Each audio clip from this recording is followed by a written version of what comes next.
Yeah, last month there was a couple of chain snatching occurred in మన ఏరియాలో.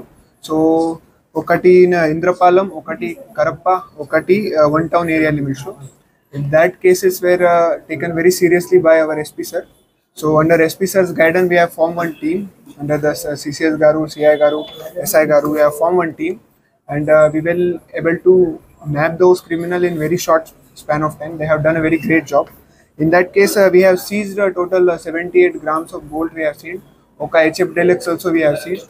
Oka Rendu Mudu this information we have got through this CCTV tower dump and another dash. From that we got this information. We were able to nab them. On these areas, this CS and SI, they will be better equipped to let you know how they caught him. So I think explain it, how they have caught. Good morning to all. ఇటీవల కాలంలో Indrapalem police station, Karapa police station, Kakinada one town police స్టేషన్స్లో వరుస snatchings జరగడం జరిగింది. ఆ snatchings మీద SP గారు శ్రీ బిందు మాధవ్ గారి ఆదేశాల మేరకి డిఎస్పీ గారు ఏఎస్పీ సార్ ఆధ్వర్యంలో మేము స్పెషల్ టీమ్స్ ఫామ్ చేశారు. ఒకటి సిసిఎస్ ఇన్స్పెక్టర్ గారి ఆధ్వర్యంలో, రెండవది రూరల్ ఇన్స్పెక్టర్ అయిన ఆధ్వర్యంలో రెండు స్పెషల్ టీమ్స్ ఫామ్ చేసి ఈ ముద్దాయిలను ఎట్టి పరిస్థితుల్లో పట్టుకోవాలి అని స్పెషల్ టీమ్స్ ఫామ్ చేయడం జరిగింది. దీనిలో భాగంగానే ఎవరైతే మనం ఓల్డ్ అఫెండర్స్ ఉన్నారో, ఈ చైన్ స్నాచింగ్లో అఫెన్స్ చేసే ఎంఓ కలిగిన అఫెండర్ని, అదేవిధంగా నియర్ బై అఫెన్స్ అయిన ప్లేసెస్లో ఉన్న సీసీ కెమెరాలు, సీసీ ఫుటేజెస్ వీటన్నిటినీ కూడా వెరిఫై చేయడం జరిగింది.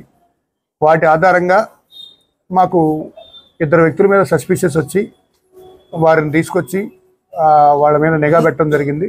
దీనిలో భాగంగానే ఆ నిఘాలో భాగంగానే సీసీ ఫుటేజ్లు ఎంతో ఉపయోగపడినాయి. కాబట్టి వారిని ఇన్ఫర్మేషన్ మీద ఇంద్రపాలెం ఎస్ఐ గారు పట్టుకొని అరెస్ట్ చేయడం జరిగింది. వారి దగ్గర నుంచి ఈ 4 కేసుల్లో బంగారాన్ని రికవరీ చేసాం. సుమారు 78 గ్రాములు బంగారం రికవరీ చేయడం జరిగింది. ఈ స్నాచింగ్స్ అయిన ప్రాపర్టీస్. అదేవిధంగా ఇతను నేరాలకు ఉపయోగించే బండి కూడా కరప పోలీస్ స్టేషన్ పరిధిలోనే ఒక ఏరియా నుంచి దొంగతనం చేశాడు. ఆ బండి ఎవరిది ఏంటని ఇంక తెలాల్సి ఉంది. దాన్ని కూడా వెరిఫై చేసి కేసులో రికవరీ చేసాం. ముఖ్యంగా ఈ మెసేజ్ ద్వారా అందరికీ ఏంటంటే, ఎస్పీ గారు ఎవరైతే ఇంత త్వరితగతిన పట్టుకున్నందుకు అందరినీ కూడా, ఈ టీంలో సభ్యులందరినీ, ముఖ్యంగా సిసిఎస్ ఇన్స్పెక్టర్ గారిని, వారి టీముని, అదేవిధంగా ఇంద్రపాలెం ఎస్ఐ గారిని అందరినీ కూడా అభినందించడం జరిగింది. డిఎస్పీ గారు కూడా దీనిలో పర్సనల్గా సార్ కూడా విజిట్ చేసి సీన్ ఆఫ్ ఆఫెన్స్లోకి రావటం, విక్టిమ్స్తో ఇంటరాక్ట్ అవ్వటం, వారు చెప్పిన ఆధారాలు, పోలికలు వీటి మూలంగానే ఈ ట్రేస్ని ఇదంతా కూడా కొంతమందిని మేము సస్పెక్ట్ చేయడం జరిగింది. కాబట్టి ఇందులో ముఖ్యంగా ప్రజలందరికీ మీడియా ద్వారా తెలియజేసుకునేది ఏంటంటే, ఏ అఫెన్స్ జరిగినా కూడా మనకి సీసీ కెమెరాలు అనేది చాలా ఎసెన్షియల్. ఈ రోజున ఈ కెమెరా ద్వారానే మనకి ఏ అఫెన్స్ అయినా డిటెక్ట్ అవుతుంది. ఇప్పుడు ఇందులో స్నాచింగ్ చేసేటప్పుడు ఎవరైతే ముద్దాయిలు ఉన్నారో వారు నైట్ టైం చేయటం జరిగింది, చీకటి ప్రాంతంలో చేయటం జరిగింది. అదేవిధంగా మొహానికి మాస్కులు ధరించి చేయటం జరిగింది. వాళ్ళని గుర్తుపట్టడం చాలా కష్టం ఆ టైంలో. ఈ కెమెరా ఆధారంగానే అతని బాడీ ఫీచర్స్ ఇవన్నీ చూసి కెమెరాలు అక్కడ నియర్ బై ఉన్న కెమెరాల నుంచి కలెక్ట్ చేసుకున్న ఆధారాల ద్వారానే వీళ్ళని పట్టుకోవడం జరిగింది. కాబట్టి ప్రజలందరూ కూడా, ప్రజలే కాదు, ఆల్ బిజినెస్ ఎస్టాబ్లిష్మెంట్స్, అవి టెంపుల్స్ అవ్వచ్చు, చర్చిలు అవ్వచ్చు, హోటల్స్ అవ్వచ్చు, స్కూల్స్ అవ్వచ్చు, కాలేజెస్ అవ్వచ్చు, కళ్యాణ మండపాలు అవ్వచ్చు, ఎక్కడన్నా కూడా నేరాలు జరిగే అవకాశం ఉంది. కాబట్టి ఎందుకంటే బంగారం కాస్ట్ పెరిగిపోతుంది. స్త్రీలు కంపల్సరీ బంగారం ఏదైనా గుడికి రావాలన్నా, ఫంక్షన్కి వెళ్ళాలన్నా, దేనికన్నా కూడా నగలు ధరించి వెళ్ళటం సర్వసాధారణం. బంగారం పెరిగిపోవటం వల్ల వ్యసనాలకు ఎవరైతే అలవాటు పడతారో, ఈ దొంగతనం అలవాటు ఉందో వాళ్ళకి ఈజీ ఎర్నింగ్ మనీగా ఏర్పడుతుంది. కాబట్టి కెమెరా యొక్క ఆవశ్యకతను అందరూ కూడా గుర్తించాలి. ఇటీవల కాలంలో గవర్నమెంట్ కెమెరాలు సుమారు 3000 కెమెరాల వరకు ఇన్స్టాల్ చేయడం కోసం మన జిల్లాలో ఇన్స్టాల్ చేయించడం జరుగుతుంది. ఇంకా మోర్ కెమెరాలు వచ్చినట్లయితే ప్రజలకు ఇంకా భద్రత, సేఫ్టీ, ఈ డిటెక్షన్ పర్సంటేజ్ కూడా పెరుగుతుంది.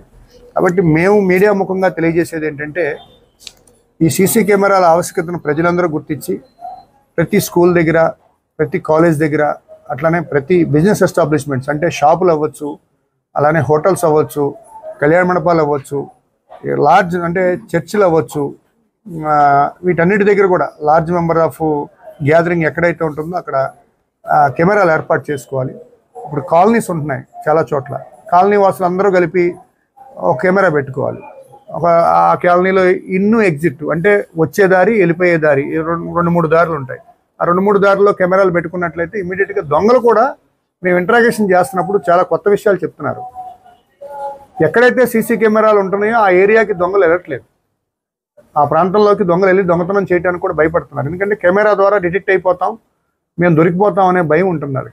కాబట్టి కనీసం అది ప్రివెన్షన్కి పనికొస్తుంది, డిటెక్షన్కి పనికొస్తుంది. కాబట్టి పబ్లిక్ ముఖ్యంగా ఈ కెమెరా యొక్క అవసరం గుర్తించి నెంబర్ ఆఫ్ కెమెరాస్ పెట్టుకుంటారని మేము మీడియా ద్వారా తెలియజేస్తున్నాం. అట్లానే మేము LHMS కూడా విరివిగా వాడుతున్నాం. ఈ ఎవరైతే ఇల్లు వదిలి కొన్ని రోజుల పాటు బయటికి వెళ్తారో కన్సర్న్ పోలీస్ స్టేషన్లో చెప్పినట్టయితే వాళ్ళ ఇంటి దగ్గరికి వచ్చి కెమెరాలు బిగిస్తున్నాం మేము. దాని ద్వారా సెన్సర్ సిస్టమ్ ద్వారా ఆ ఇంట్లోకి ఎవరన్నా వచ్చినట్లయితే తెలుస్తుంది. కాబట్టి పబ్లిక్కి మేము మీడియా ద్వారా ఇంకా అవేర్నెస్ తెచ్చుకోవాలని, ముఖ్యంగా ఇల్లు వదిలి బయటికి వెళ్ళేటప్పుడు అంటే మీరు ఎక్కడన్నా సినిమాకి వెళ్ళొచ్చు, లేకపోతే ఫంక్షన్కి వెళ్ళొచ్చు, షాపింగ్కి వెళ్ళొచ్చు, లేకపోతే ఊరు వెళ్ళొచ్చు. రాబోయే సమ్మర్ హాలిడేస్ ఉంటున్నాయి. సమ్మర్ హాలిడేస్కి అందరూ కూడా వెకేషన్స్కి పిల్లల్ని తీసుకొని ఫ్యామిలీని తీసుకొని ఎక్కడికి వెళ్తారు. అట్లా మ్యారేజ్ సీజన్ వస్తుంది.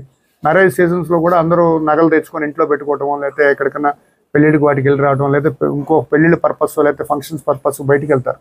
వెళ్ళినప్పుడు మీరు ఏం చేస్తారంటే దొంగలకు కనపడేలాగా గేటుకు ప్రధాన ద్వారాలకు కానీ గేట్లకు కానీ తాళం కప్పలు వేస్తున్నారు. మేము సెవెరల్ టైమ్స్ మీడియా ద్వారా చెప్తున్నాం.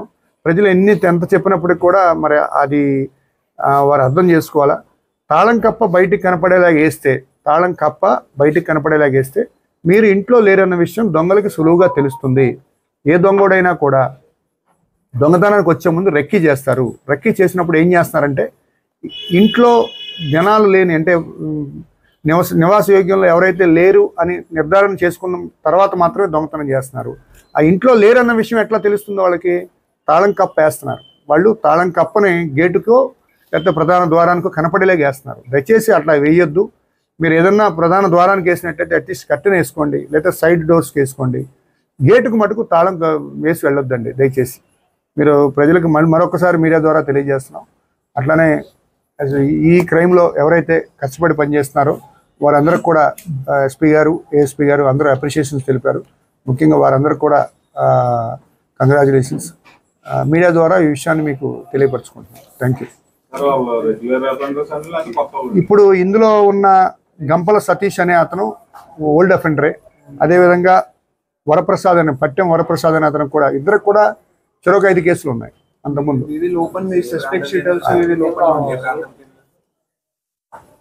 ఇది ఒక అతను తోరంగి కాకినాడ మండలం అతను, ఒక అతను బూరుగుపూడి కిర్లంపూడి మండలం బూరుగుపూడి దానికి సంబంధించిన.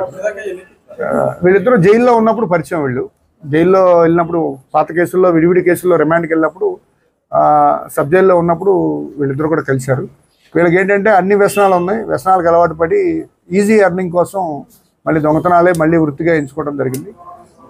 డెఫినెట్గా వీళ్ళిద్దరి మీద ఆల్రెడీ నిఘా పెట్టడం జరిగింది. వీళ్ళకి షీట్స్ కూడా ఉన్నాయి. వీటిని కంటిన్యూ చేస్తాం. వీళ్ళ మీద పర్టికులర్గా ఇప్పుడు ప్రస్తుతం వీళ్ళు ఇన్వాల్వ్ అయిన ప్రస్తుతం మన దగ్గర 4 కేసుల్లో రికవరీ చేయడం జరిగింది.